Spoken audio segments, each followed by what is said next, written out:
We've really cooked this planet, huh? It's game over for the human race. Cool.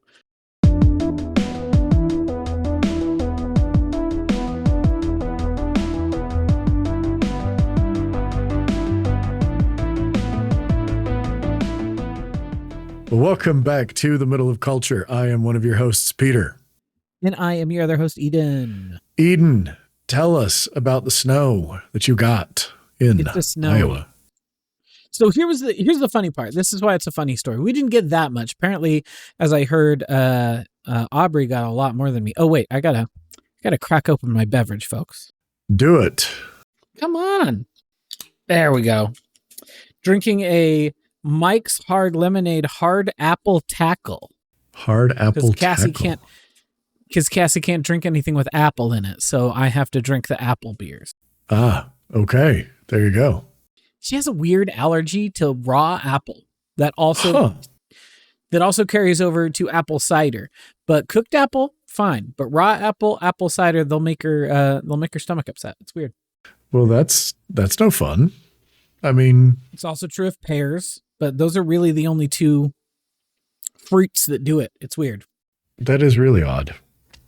It was one of those things that we figured out really fast once she decided she needed to do an elimination diet, because she was like, I just don't feel good and I can't figure out why I don't feel good.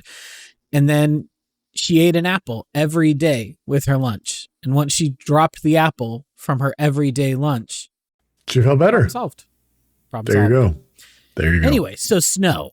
So I wake up at 4:00 this morning because Liza wants to go outside.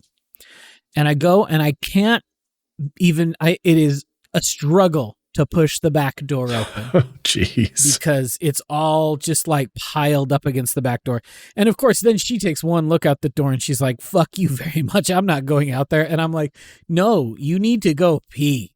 And so I like usher her out and then close the door. And then I can just see her through the storm door just looking up at me like, I'm going to kill you when I come back inside. And then she finally peed, and then I brought her back inside, and then she hopped up in bed, and she was cold and wet, and that's what I deserve for kicking her out of the house. Anyway, this morning, still true. I can barely open the door. I start scraping the patio a little bit just so we can get the door open enough so that the dogs are able to pass. They really hate to walk straight out into the snow, so you got to clear at least out to the grass, and then they'll go out into the grass and use the bathroom. Okay. But if the patio is also covered in snow, they're like, no, I'm not going outside in this. Sure. It's weird. Anyway, so I clear, maybe like a 6-foot wide path from the back door to the edge of the patio. And then I was like, okay, this is heavy. It's, a good 6-8 inches deep. It's very, very heavy. It's weirdly, with every scoop, half of it is sticking to the shovel still. Oh, one of those. Single scoop, which was the pits. So I'm like, okay, I might not do any more scraping in the back here. I got to at least go do the front walk so that the mail person can. Sure. So I traipse through the house to the front door because I can't walk through all the thick snow. And Cassie's like, what are you doing? Why are you bringing this shovel inside? And I was like, I'm going to shovel the front walk because that's what matters most. And then I open the front door and it's a dusting. What? Because the wind had blown so vociferously from east to west that everything on the back half of our house went up straight into our back entry. Piled to the house. From our front yard was across the street on the neighbor's front yard. So like legitimately, it took me like 5 minutes to clear the walkways on the front of the house. And then I was like, well, I guess I'll go clean up the back a little more. But it was a pleasant surprise. But that was the surprise today. There you go. Anyway, how you been? I've been okay. It's been busy. Travel, swim meets, 4 days of sitting on bleachers and your butt just gets tired and it's unpleasant. You do that and you understand why them old people who go to the football games take their little bleacher. Yeah, but thingies. But at the same time, as I'm sitting there and some people in front of us are setting up their bleacher chair things and taking up 2 times as much space as everyone else around them, I thought to myself, I get it, but also fuck you. So, Yeah. That's fair. But other than that, just kind of cruising along and trying to anticipate. It snowed like a week ago here, the most snow we've got all winter, and now it's going to be 75 by Wednesday. Yep. We're going down to St. George next week for spring break. I don't know what to expect. This week, St. George is going to be hitting 97. Jesus. In March? In March. We've really cooked this planet, huh? Yeah. Yeah, we really have. It's game over for the human race. Cool. I mean, I was going to make jokes about how, thanks to the idiots in charge of our country, we have entered the American century of humiliation, but it also might be entering the human century of annihilation. Yeehaw. Maybe it's what we deserve. But here's the thing. At least a very, very small group of sociopathic weirdos made a whole lot of money. That's so good. So good for them. Whatever they're going to... I love to make increase profits for the shareholders. It just feels like that's why we're here. That's all we are. That's why I'm grist for the mill, Bob. That's why I'm here. Well, what have you been checking out lately? Anything interesting? Yeah, a couple of things I want to mention. So first off, it was March Badness on Saturday. We've talked about it last year when I went to the first March Badness with my friend. Well, it was the first one I went to. Sure. Yeah. They've been doing it since, I think they said 2022. So this was the 5th or 6th time that they've done March Badness. Anyway, we studiously watched 32 trailers and then did a best of 32 bracket down to 16. From 16 down to 8, from 8 down to 4. So then we showed up on Saturday night. We're presented with 4 terrible movies to pick from. And we picked 2 real stinkers. And it was a delight to watch them with my friends. The first one we watched was Oblivion, which is like, I want to say 90s probably is when Oblivion was made. It is a space western where like the town of Oblivion is specifically like a Western town, but it's Now I'm going to just cut in here really fast. This is not the 2013 Oblivion with Tom Cruise. With Timothy Cruise? No. This is the 1990s Oblivion starring the very tall man from Twin Peaks, whose name I can't think of. He plays a mortician wearing a very tall top hat, which puts him at approximately 8.5 feet tall. It's funny every time he's in frame. Okay. Anyway, this alien comes to town, shoots the marshal, and then the marshal's son has to, do some dumb Western shenanigans. It wasn't very good. It was one of those ones that was a bad movie, but it was also a kind of boring bad movie. And it was occasionally funny. That's the worst. But most of the time it was just bad. And then we watched the second movie, which is a 1980s film called Hell Squad. The name's already sounded good. You might wonder, Eden, what's Hell Squad about? Well, let's just say the the son of an ambassador of an unnamed Arab nation has been kidnapped to try to extort the secrets for the ultra neutron bomb, aka the UN bomb. And they give them, some choices were being made. They give them 30 days to meet their demands.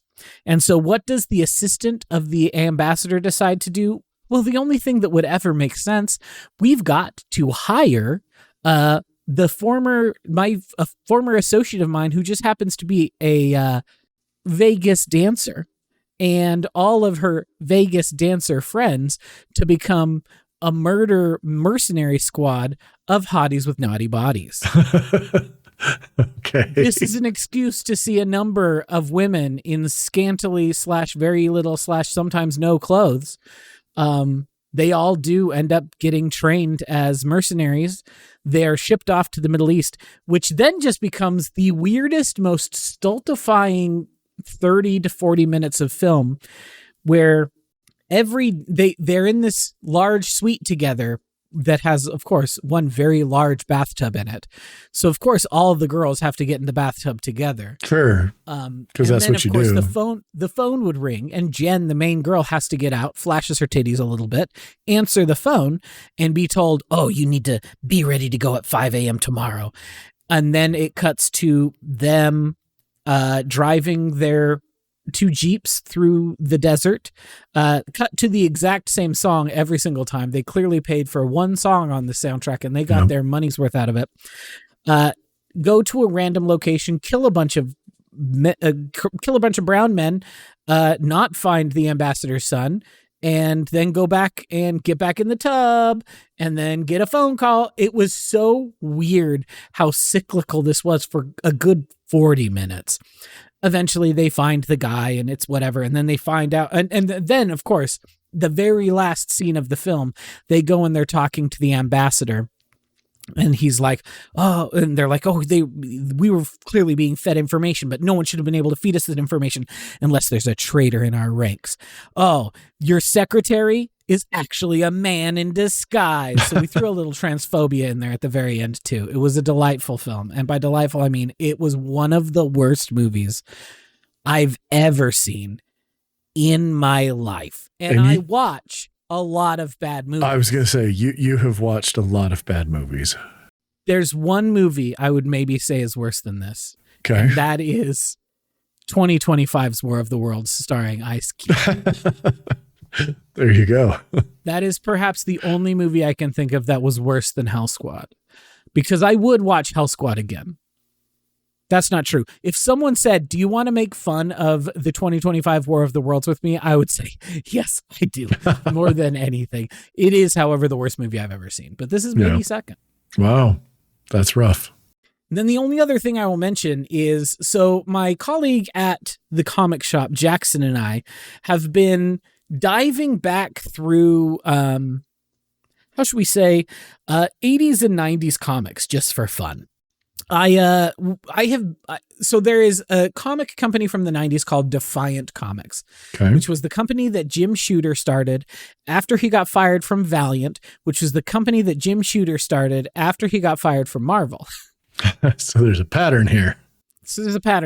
The thing about Jim Shooter is he was a very mercurial man that was easy to piss people off and get fired. So I have the biggest and most important, the lead book of Defiant Comics, which was named Warriors of Plasm, which I've maybe mentioned here before. It's not a particularly good comic. It looks pretty cool because David Latham is drawing it, and the colors are some of the greatest colors you've ever seen. It's one of those things where I look at it and I think we have fallen as a society because we now try to do realistic comic colors instead of these incredible tone pieces when it comes to our comic. So this was a couple of years ago. I read all of Warriors of Plasm, except I never read issue 0.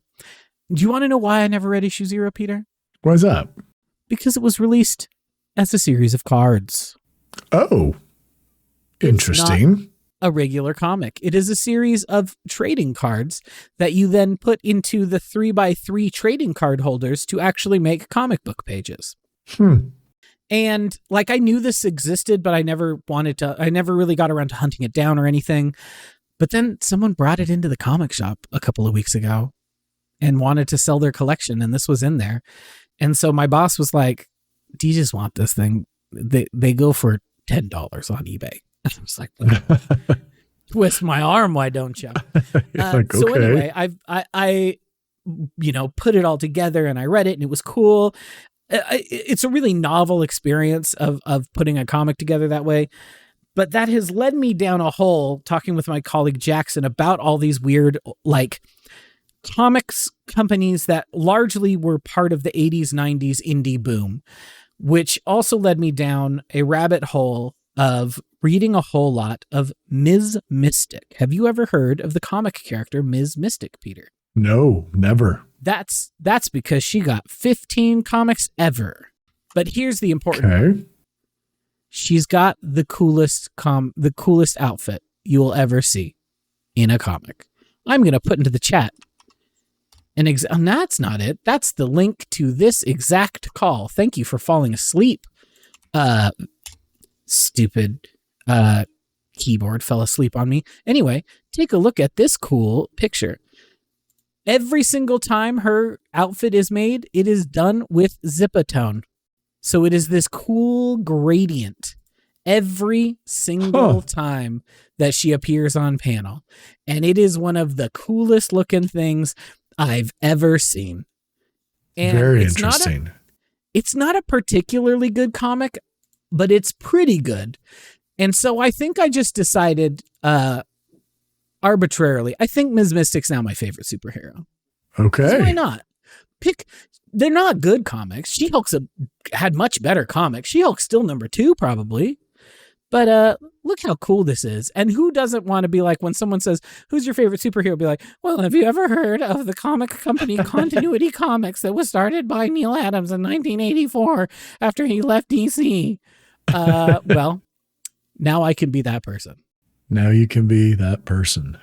I read the first 9 issues, and then there's a big crossover called Death Watch 2000, which I was able to buy all 19 issues of for an extremely good price on eBay, and so they're on the way. So I'm going to keep reading it. I may fall down the rabbit hole of saying, do I need to own every single comic that Continuity ever put out? It wouldn't surprise me. That sounds like that could be the collection. The collector's mind is just so the pull is so strong. You understand? I do. I fully understand that. Yes, anyway, I do. That's what I've been checking out. What you been checking out? Well, I don't have anything quite that interesting, and I'll be fairly quick because it's just been busy. It's been so busy. A couple of things I will mention is the new Lamb of God album came out on Friday, Into Oblivion. I really like Lamb of God. There's, I don't know, just there is an anger, there is an underlying sense of violence to their music that I think is appropriate for the world in which we find ourselves. Yeah, and that's definitely true. But I will say that their last album, Omens, which came out in 2022, was really the first one that didn't click for me. Like, it had decent songs, but it wasn't clicking.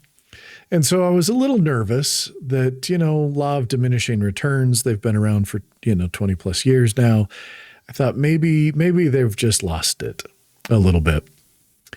And then I heard one of the first singles for this album. And that single was called Sepsis.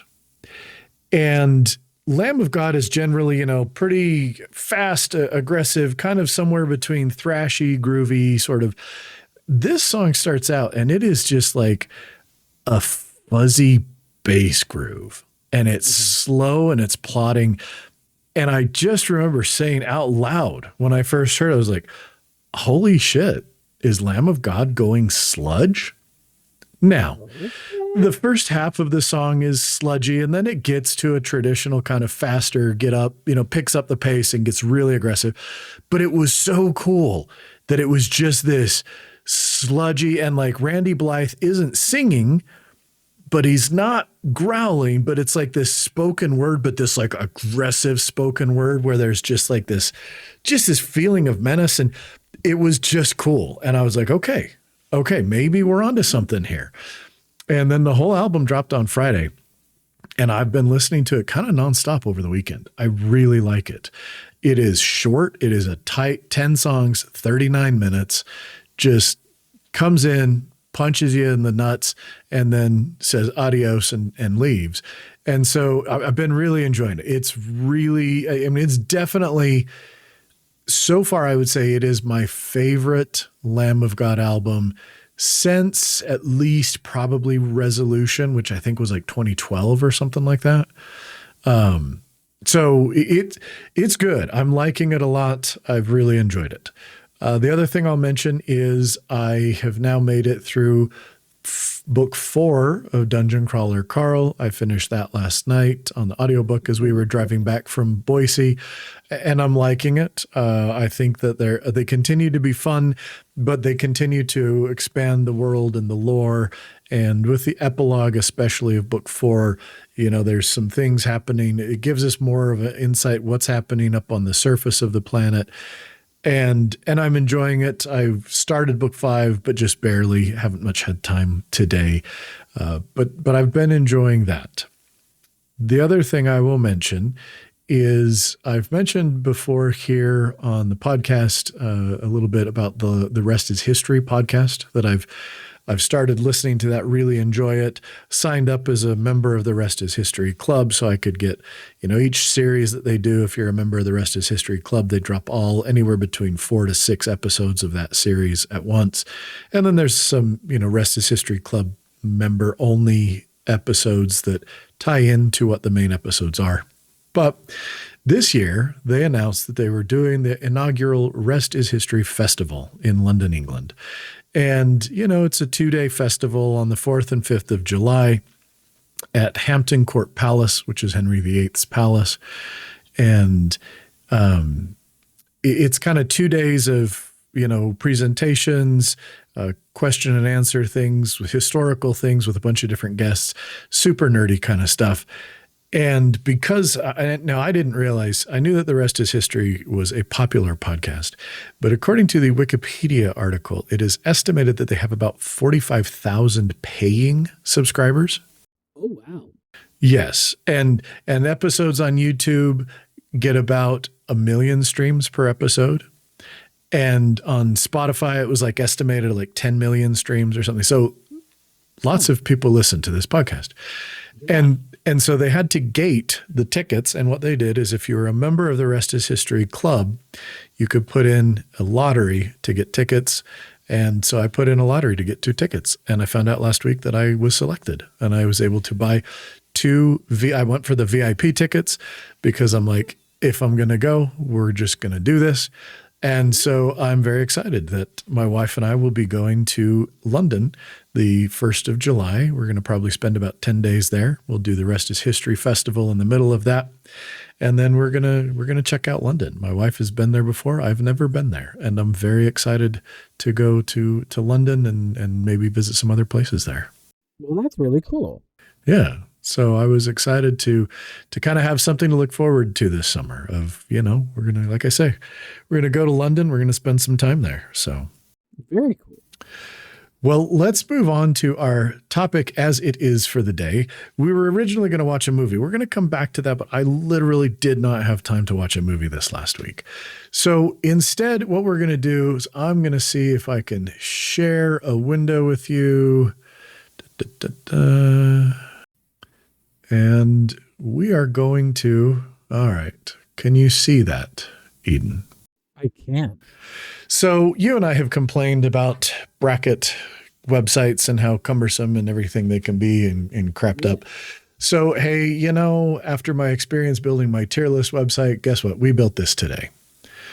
So this is a little bracket website where you can put in however many things you want and generate it, and then you can randomize it.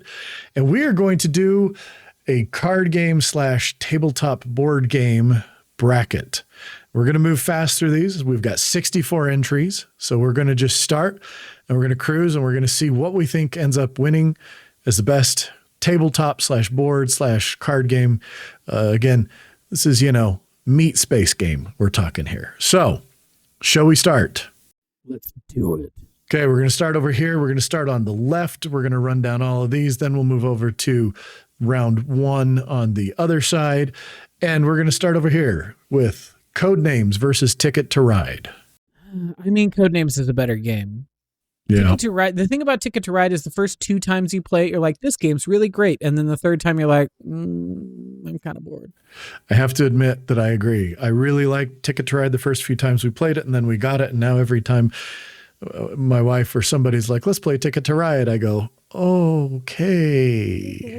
So we're giving it to Codenames. So I like you, so I'm gonna do it, but this isn't the game I want to play right now. Okay, Codenames gets it. All right, we have Poker versus Munchkin.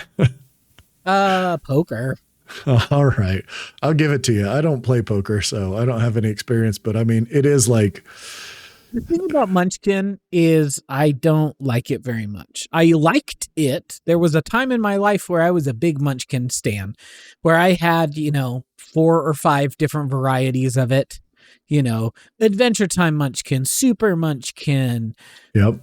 regular original flavor, extra tasty crispy. And do you know how many versions of Munchkin I own in 2026? 0. 0. All right. Well, I'll give it to poker. Fine. Agricola and catchphrase. I gotta say, I love catchphrase. Catchphrase is so dang much fun to play with people. The thing about Agricola is if you're in the mood for it, it's great, but I'll always play catchphrase. Exactly. Catchphrase is just pick it up, have fun, and go. Wits and wagers and balderdash. Can I be honest? I don't know that I've played either of these.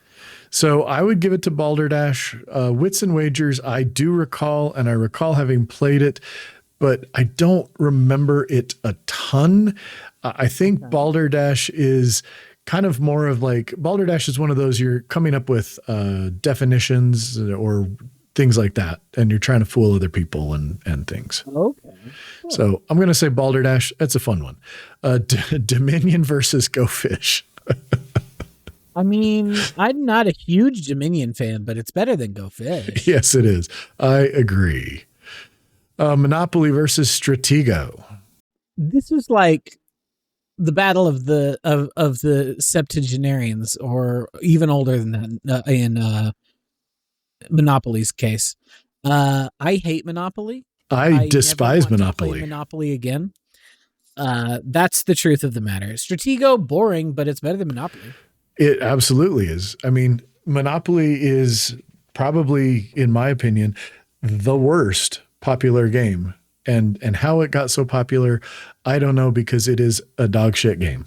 Well, I'll tell you exactly why it got so popular, because it was the 1930s and they didn't have good games back then. And now the cultural production, the industry that is, well, let's make a Monopoly of this or that or the other, or let's make Iowa Cityopoly, or let's make Pocatellopoly, or whatever stupid thing we put on it. Oh, yeah. And so people buy it as a gift, but nobody wants to play Monopoly. No. And if you play Monopoly the way the rules are written, it's even worse. And all of a sudden people are like, well, this is a terrible game. You're like, yeah, no kidding. I've been telling you, it's a bad game. And we all know why. You know the history of Monopoly, right? I did at one point. I haven't looked into it recently. It was originally a 2-part game. It was made by this weird Quaker socialist woman who was like, capitalism is bad. So the first half of the game is showing you why capitalism is the worst system. And then the second half of the game was supposed to be like, now we're changing the rules and we're creating a commune society. And suddenly the game plays a lot better once it's not cutthroat capitalism. And then Milton Bradley was like, we got to get this ideology out of here. We're only doing the capitalismo. That sounds about right. Because it was literally designed to be like, wow, capitalism's bad, huh, guys? Yep. All right. Well, it's a bad game. We're going to move on. We've got Charades versus Forbidden Island, but I'm going to make a game. I'm going to make a on-the-go change, because I couldn't remember the name of the game I actually wanted here instead of Charades, and now I just did. So we're going to swap Charades for Gestures. Okay, now you've made it a contest, because Charades versus Forbidden Island is Forbidden Island. Correct. But Gestures versus Forbidden Island, I still feel like I would go to Forbidden Island, but I'd play both. I think I agree with you that we should give it to Forbidden Island, but I have so many good memories of playing Gestures at Mom and Dad's house with Cheryl and Mike, and just at like those New Year's Eve parties. Oh, yeah. It was a classic and it was a ton of fun, but I do think I agree. Forbidden Island better. Gestures is a delight. Don't get it twisted. But Forbidden Island is the grandpappy of popular co-op games that I actually want to sit through. Yeah, it's a great game. All right, Cards Against... Against... in a half hour. Exactly. Cards Against Humanity versus Scrabble. I'm curious to see your thoughts on this, because I have feelings. Can I be so honest with you right now? Yeah, and I'm curious if you're going to say what I'm feeling. Cards Against Humanity was fun 3 times. And now I've seen all the funny cards, and every funny, gross sexual innuendo has been made. And now I find it most boring. My thing is Cards Against Humanity seems fun and funny. Like you said, the first time or two you play, and then afterwards it just feels like it's the edgelord game. It's too prurient. I like what the company does. I like that they're kind of little shitheads about, we're buying up land at the border so Trump can't build the wall and shit like that. I agree. That's funny, but I don't want to play the game ever again in my life. Yeah. I think I would rather play apples to apples over Cards Against Humanity every time because it doesn't have that like current of meanness to it that Cards Against Humanity has. You can only make so many sex jokes before you're like, I'm kind of over it. 'Tis true. So I'm going to give it to Scrabble. Okay. Love Letter versus Ascension. Okay. Love Letter, fun. Ascension, one of the great card games. I love Ascension. And I love Ascension. I think Ascension is absolutely brilliant. And I didn't put it on here, but like Ascension Tactics, a very, very good game as well. So I've never played Ascension Tactics. So Ascension Tactics, basically you have a big old board with hexes on it and you've got miniatures and stuff. And you're going to have different scenarios where you lay them out and then you're kind of playing Ascension, but instead of against the stack of cards in the middle, you're playing against these things on the board and you're trying to move around and defeat them. So I think Ascension is, again, I like Love Letter. Love Letter is a fun, quick game for people who have never played interesting games in their life because it's fairly easy to get, but it's not as deep. And I think Ascension's a great game. So we're giving it to Ascension. I love that Love Letter is 11 cards, so you can take it anywhere. Yep. But Ascension is Ascension. Would I rather play Star Realms? Yeah. It's the same game. The mechanics are identical. They literally, the guys who made Ascension, licensed the mechanics for Star Realms and made Ascension with it. And the reason I'd rather play Star Realms is it's this big of a box as opposed to this many expansions. It depends which version of Star Realms you get. Listen, I reject anything that's not the box that's this big. Okay. I have 2 boxes this big full of Star Realms cards. How dare. It was one perfect game and it was this big. All right. Guess Who versus Scattergories? The Battle of the Mids? I don't know. I'd give it to Scattergories. It's going to lose the next round anyway. Yeah. Candyland versus Telestrations. Telestrations. Candyland is fun when you're 5. It is. Uno versus Settlers of Catan. Settlers sucks. Here's the thing. It got so many of us into the hobby. I hate Settlers of Catan. We don't even own it anymore. Last time we were going through our board games, Cassie was like, fuck Settlers of Catan. And I was like, that's fair. Fuck Settlers of Catan. You know, I just am like, Uno is a stone cold classic. Uno's one of the great card games. I mean, it would have beat it's going to go the distance. It wouldn't surprise me if Uno's in the final 4 or maybe takes the whole thing because it's Uno. It is. But Settlers of Catan, I hate. All right. Puerto Rico versus Risk. Puerto Rico. I agree. Especially the new version that took the slavery out. Thank goodness. All right. Milborn versus Pictionary. I love Milborn. It's a very fun game. And we do have Telestrations that did make it through, and I prefer Telestrations over Pictionary. I agree. But I'm good. Fine with either. Oh, I'm good giving it to Milborn. All right. Cool. This is a rough one. Apples to Apples versus Star Realms. I think it is. I told you I like Apples to Apples. I'd rather play Star Realms. I'll give it to Star Realms, but I think, and here's the thing, I say this as someone who's played these games with a bunch of younger people. Sure. Apples to Apples, more fun with a mixed group. How's that for the way to put it? Here's what I'll do. Swap it back. I'm good with that because Ascension made it through and they're the same game. We just posited that. So take Star Realms back off. Let's see if your thing can do that. Perfect. It can. I made sure it could do that. All right. Blockus versus Phase 10. I mean, I like both these fine. I don't feel one way or another about it. Then I'm giving it to Phase 10 because I have many memories early on in my marriage of playing Phase 10 and having somewhat contentious experiences playing Phase 10. There you go. So you said Ascension and Star Realms are exactly the same. I'm going to do even one more. We're going to go Battleship and Hero Realms, which Hero Realms is literally Star Realms. What if fantasy? I mean, so I want to give to Battleship. I think we've got Ascension going, so I'm okay giving it to Battleship.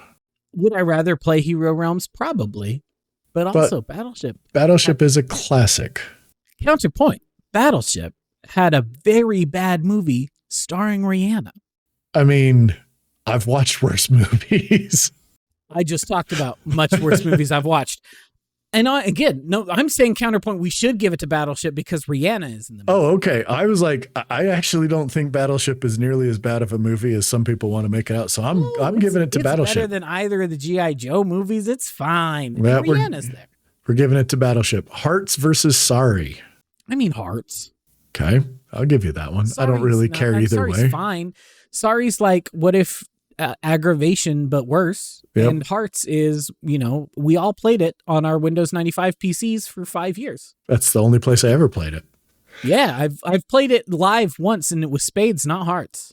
Okay. All right. Connect 4 versus Taboo. I don't know, man. I'm going to give it to Taboo. Yeah, I'm fine with that. Jenga versus Checkers. I mean, Jenga beats Checkers. Hands down. Checkers has more strategy. Jenga is more fun. It is. Waterworks versus Clue. Do you remember Waterworks? I do. Isn't it the cards where you'd have to make the pipes? Yes. And you'd have to you could play a leaky pipe on somebody's pipe as long as it was the same shape. And then you could put little metal wrenches on it. I just have fond memories of those little gold metal wrenches. But I also have fond memories of the pewter little weapons. Oh, yeah. I mean, I wanted Waterworks to be on here because I think it's one of those that people of a certain generation have no idea, and it has faded into obscurity. But Clue is good. All right, Rummy versus War. I mean, Rummy is just what if Mahjong was not as cool, and War is pretty boring. So I want to give. I'm inclined to give it to Rummy. What do you think? I think either of these you've got some cards and you don't know what else to do. You can play something. I think there is more to the game of Rummy than War. Yeah, for sure. So I think we give it to that. All right. The Little Flower Shop. I think you gave us this game. The Little Flower Shop, one of the greatest games ever made. It beats Mastermind 100%. So I agree. Have you played the other Little Flower Shop games? No, the only one we played is that Flower Shop dice game. Also very good, Peter. Very good. Nope. It's a great game. Pandemic versus Outburst. I know what Outburst looks like. I don't know that I've ever played it. And Pandemic just takes too long. So Outburst is fun. It's sort of like Catchphrase, but instead of one thing at a time, you'll have a card that has 5 things on each side and it was always printed in red and blue, and you'd slide it into the little window so you could actually see. And then you had little plastic things on the slide. You'd slide them as people got it. You were trying to get through the whole card in the time. It was another one of those really fun games to play with a big group of people. I do vaguely remember. I'm going to give it to Outburst. Okay. All right. Life versus Exploding Kittens. I mean, I'm not a fan of either of them, so you can pick. I'm going to give it to Exploding Kittens just because Life is, I don't know. Neither of them blow my mind back, but There's all right. One time I was playing Life where we were playing with some kids. I don't remember why Cassie and I were playing Life with some kids, but I put my character and my spouse, when you get married, were both little pink pegs. Uh-huh. And the kid was like, "You can't have 2 girls get married." And I said, "Watch me." And then I had 2 women be married, and he just had to deal with it. People have to learn life lessons somehow. So, all right. 7 Wonders versus Sushi Go. I really like 7 Wonders. Okay. But I played Sushi Go. It was fine, but I really like 7 Wonders. If you've got I don't have a strong feeling. I've played more personally. My kids have played more Sushi Go. I've played more 7 Wonders. I say let's give it to 7 Wonders. I do think 7 Wonders Duel is a better game. Okay. And it's nice because it's 2-player only. Yeah. But 7 Wonders regular is also good. All right. Chess versus Trivial Pursuit. I mean, you got to give it to the granddaddy. Yeah, I think so. Even though I'm not a chess player. When you think about it, I ponder what if I was a chess person sometimes, but I never follow through on it. Okay. What about Old Maid versus, I accidentally put Crackasone. I meant Carcassonne. Carcassonne. I mean, Carcassonne is one of our faves. I think it's a fun game.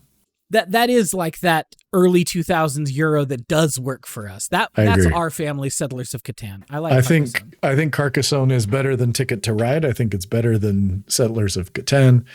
I think we'll put Carcassonne there. Speaking as a person who is promptly approaching empty nesting, have you played Carcassonne the Castle? No. It's the 2-player exclusive version of Carcassonne. It's pretty dope. You should check it out. Me and Cassie like that one way more than regular flavor. I'll have to definitely check it out. All right, Crazy Eights versus Eminent Domain. I don't know what Eminent Domain is. Eminent Domain is another one of those in the realm of Star Realms, Dominion, all that kind of stuff. So it's kind of a deck building spaceship game. I think it's pretty good. I think it should win here. Well, I'm fine with that. I've never played it, but I'll trust you. Crazy Eights is fine. Yeah. All right. Bananagrams versus Blackjack. I mean, I like Bananagrams, but Blackjack is also Blackjack. Yeah. And also, Blackjack is just sabacc. Yeah, but I love Bananagrams. Bananagrams. I'm fine with giving it to Bananagrams. Bananagrams is about fun. how I like playing sabacc in Star Wars Outlaws because the table was a droid. There you go. Skip Bow versus Rumacube. So Rumacube is just rummy with tiles. Correct. So that means it's even closer to Mahjong. So I want to give it to that. I mean, but I don't know. Skip Bow is also fine. I want to give it to Rumacube if for no other reason than, again, nostalgia. So many fond memories of playing Rumacube. I love them little faces, the little black moon and the little red moon. Oh yeah, the little wild, the black. Yeah. All right, we're giving it to Rumacube. Othello versus Power Grid. I like Othello, but Power Grid is one of the great Euros. Yeah, Power Grid's really good. I think we give it to Power Grid. We played Power. That's the last board game I played was Power Grid. We went over to a friend's house a few weeks ago and played Power Grid, and it was great. Okay, there you go. All right. Up in Frankfurt, and then I lost at the very end. Man.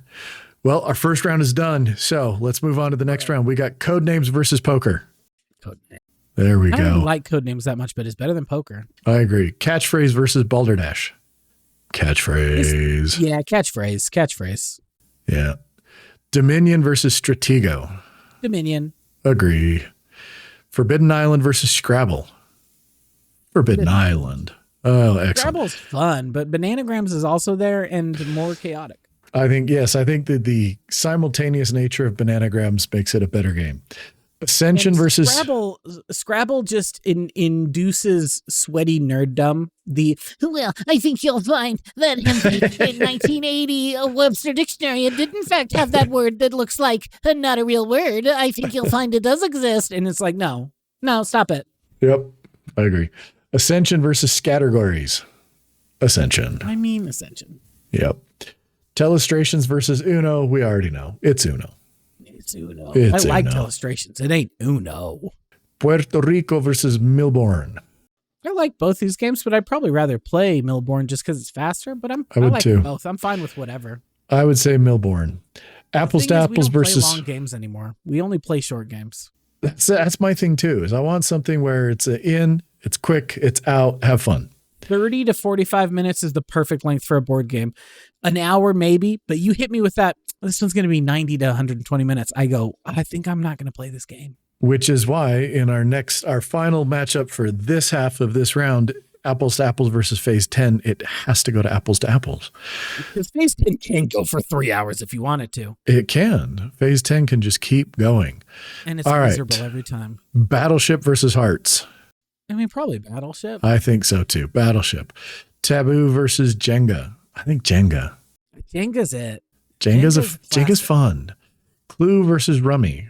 I'm going Clue. Yep, I agree. We got Rumacube on there, and Rumacube might win, but Rummy's not as good as Rumacube. The Little Flower Shop versus Outburst. I want to give it to the Flowers. Flowers, yeah. Yep, it's I agree. One of my favorite games.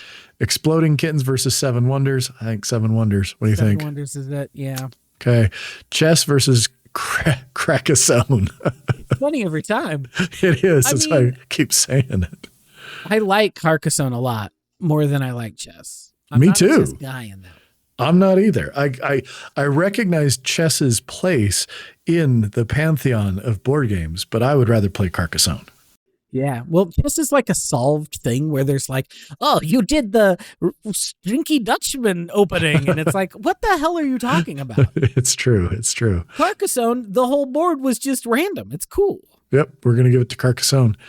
Eminent Domain versus Bananagrams. I think Bananagrams is the more fun game. And it gets back to that idea of Eminent Domain could take you an hour or two. And Bananagrams, you could, in 30 minutes, you could go through like 3 or 4 rounds of Bananagrams, depending on how fast people go and how many people you're playing with. Sure. Rumacube versus Power Grid. I think it's Rumacube. Okay. I'm fine with that. I like Power Grid, but Rumacube I have a lot of fondness for. All right, we're in our Sweet 16. Codenames versus catchphrase. I mean, I think I prefer catchphrase. I do too. Codenames is fun, but I don't like it as much as catchphrase. Dominion versus Forbidden Island. I think the island takes it. Okay, cool. I prefer it over Dominion, but some people are really big Dominion sickos. Now, Ascension versus Uno. I think Uno's got to take it. Goodbye, Ascension. You had a good run. You made it. You had a good run. Milborn versus Apples to Apples. Probably Apples. I think so too. I like Milborn, but it's probably Apple. Battleship and Jenga. Jenga moves on. I agree. Clue versus the Little Flower Shop. My heart tells me Flower Shop, but you could make the case for Clue. I think the Little Flower Shop is a better game. I have more experience with Clue just because it's one of those, Clue is like one of those games where when you're old enough to actually start to understand games, it's one of the first games that you get introduced to. But I think Little Flower Shop is a better game. We're giving it. And the thing about it is it perfectly encapsulates what we just said we like about games, because that's a half-hour game. Yep, exactly. And so that way, if you liked it and you want to play more, you start up another round. But if you were done with the half an hour, you're happy. All right, Seven Wonders versus Carcassonne. I mean, probably Carcassonne. I agree. Bananagrams versus Rumacube. This is your decision. I can't choose here. I kind of think that Rumacube needs to take it. I support that. I'm not as big of a Bananagrams person. Cassie really likes it, but I could take her. Yep. All right. Elite 8. We got Catchphrase versus Forbidden Island. I mean, in my heart, it's Forbidden Island, but you could make a case for Catchphrase. What do you think? I think Forbidden Island's the better game. I'd much rather play it. Uno versus Apples to Apples. I think it's Uno. Jenga versus the Little Flower Shop. Yeah, it's Little Flower Shop. I see you hovering over it, and it's just Little Flower Shop. It's one of my favorite games. It is. Finn has never made a bad game, and that is maybe his best game. All right, Carcassonne versus Rumacube. Follow your heart. I'm good with either. I think it's Carcassonne. You're right. Okay, we got our final 4. Forbidden Island versus Uno. It's Uno. I know it is. And the Little Flower Shop versus Carcassonne. That's like telling me which of my children. This is Sophie's choice here. Which of my children do I have to kill?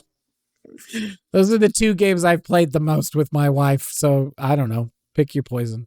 I think I'm leaning towards the Little Flower Shop. Let's go. Okay, the final. Uno versus the Little Flower Shop. It's Uno. Yep, it is. It's Uno. It is the quintessential card game. It is. And, the thing about Uno is you play it just the way the rules are. It's a ton of fun. You add in some crazy house rules. It's a ton of fun. You do, Uno slap, ton of fun. Yeah. Like Uno is it is an excellent game. And they've got a bunch of weird versions now. There's this one where you can flip the cards either direction, and they have different numbers and stuff on either side. So it adds a totally different layer to it because you can also see what your opponents have, but it's on the other side, and then someone lays down the flip card and you all flip. Yep. It's weird. It's weird. They keep putting a little English on Uno, but the main design is so solid that it can take all of that. It's true. Modification. It's true. The real winner. All right. Well, I think we've done it. We've ruled. Uno is a real winner, like you said. I think it's one of the best card games ever made. It is. So, well, thanks for indulging me. Again, this is just one of these things where I knew I wasn't going to have time to really watch the movie. I maybe could have put it on a little fast and squeezed it in between work and starting to record, but I wanted to enjoy it. We want to take our time. We want to enjoy it. So this is not Knights of the Zodiac. This is not. That's the exact one I was thinking about. This is a movie I actually am excited to watch. So. Yep. All right. Well, we'll be back in another couple of weeks. This episode's going to come out a couple days late just because I need to get it edited and posted, and that's probably going to happen tomorrow and not tonight. But we'll be back in a couple of weeks. We'll have a new topic for you, and go ahead, do all the usuals. Subscribe, share it, leave a review, a rating, and yeah, just share the love. Yeah, we'll be back soon.